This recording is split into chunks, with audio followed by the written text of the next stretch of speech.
Қазақстан Республикасы Қорғаныс министрлігінің кезекті ақпараттық түсіндіру тобының жұмысы өзінің кезекті жұмысын осы жоспарға сай Қызылорда өңірінде, осы жастар сарайында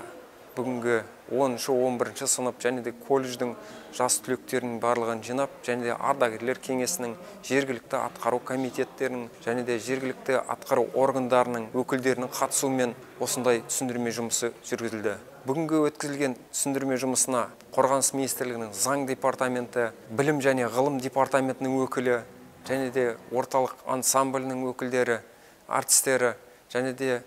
мемлекеттік әскери тарихи музейінің мұражайының қызметкерлері қатысуымен өткізілді. Ақпараттық түсіндіру тобының басты мақсаты осы қарулы күштердегі болып жатқан барлық жаңалықтарды жеткізу, ел басшылығының осы әскери қызметшілерге жасап жатқан